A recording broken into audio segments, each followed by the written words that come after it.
Hello everyone, hope you're having a wonderful day so far. Today I'm going to show you how to fly helicopters in Battlefield 2042, and I'm also going to give you some tips and tricks on how to survive longer and get more kills while flying a helicopter.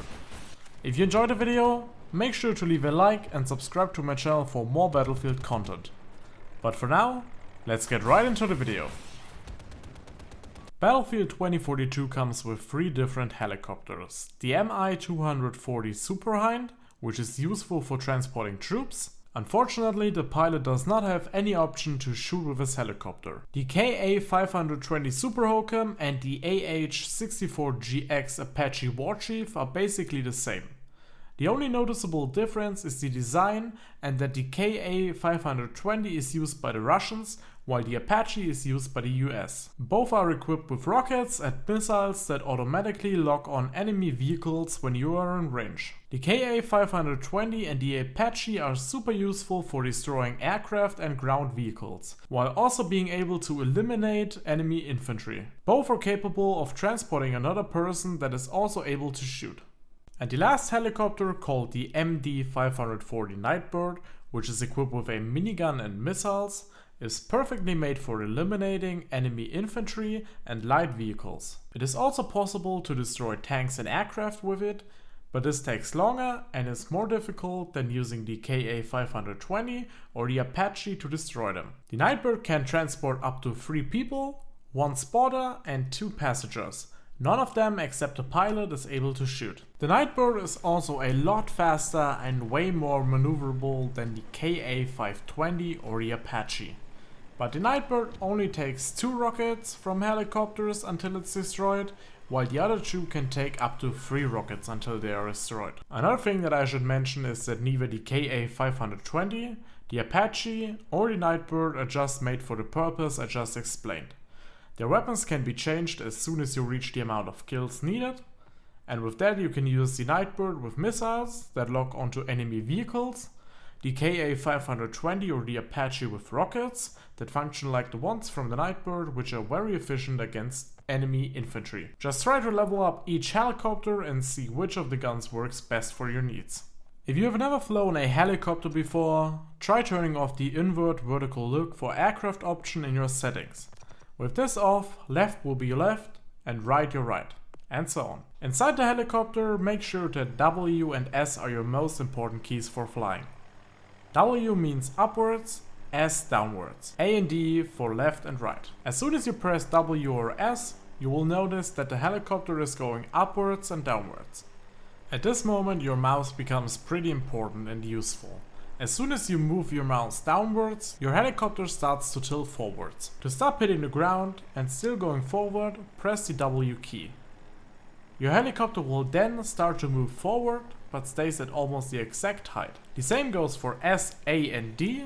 The mouse gives the direction you're moving, and the W and S key controls the height to not fly into the next building.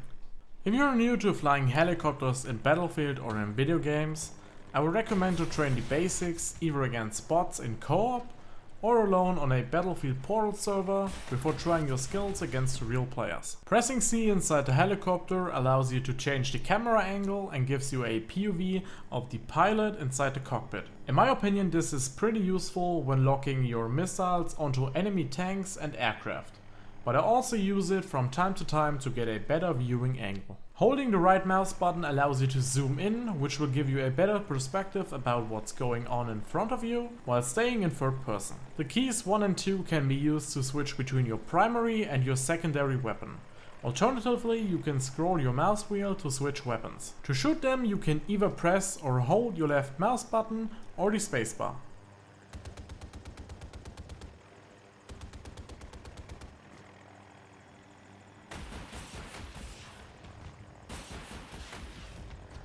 With X, you shoot out missile countermeasures to counter missile tracking.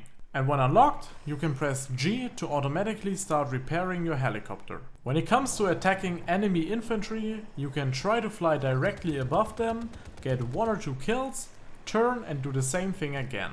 or you decide to circle around above them and get more kills rapidly. This is just based on preference, so find out what you like the most or change between your tactics depending on the situation you're currently in. In most cases, I just spot 1 or 2 enemies, start to fly over them while shooting, then start to turn around and circle to check for more enemies. While using the KA-520 or the Apache, you're able to use your lock-on missiles to lock on.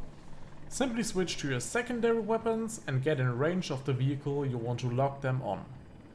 It will take a couple of seconds until it's locked on and you're able to shoot. As soon as it's locked on, you can start to shoot your missiles, which will start following the vehicle until they hit or miss their target. In my opinion, the best way to use them is to lock on and wait until the enemy vehicle uses their missile countermeasures.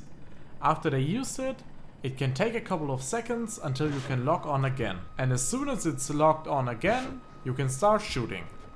With this strategy, you will get 2 guaranteed hits almost every time. If you are the helicopter that gets chased and locked on by enemy missiles, make sure to not freak out and read the text under your crosshair. As soon as someone locks his missiles on, you get a lock-on warning. When he is fully locked on and able to shoot, this yellow warning turns orange, and as soon as he starts to shoot missiles, it says incoming missile. As soon as you read incoming missile, immediately press X to shoot out your missile countermeasures. It's very important to not freak out when you hear the beeping. Maybe they're doing the same strategy I just explained and just want to bait you to use your countermeasures, or they are far away and you are able to escape the lock-on without wasting your countermeasures. If you have used your countermeasures, make sure to lose on height and get behind cover like skyscrapers, trees, buildings, and wait for your countermeasures to regenerate before you fly back into battle. For fighting other helicopters, the best way to win the battle is to always be higher in the sky than your enemy. That will make it easier for you to lock on and shoot your rockets, and harder for them to lock on you. When it comes to fighting jets, try to stay above them, and when jets are turning, they usually just have a couple of seconds to react, lock on and shoot. Just relax, lock the jet on, wait until they use their countermeasures, lock on again and shoot your rockets. And when he's locking on you, just wait until he shoots and use your missile countermeasures. When you're fighting against tanks, make sure that you are directly above them. The tank should not be able to get any angle on you. Other than the rockets from helicopters, the tank will almost instantly destroy you after a successful hit. So just circle above the tank and use every rocket you have. It could take some time until the tank finally explodes. That's it for today.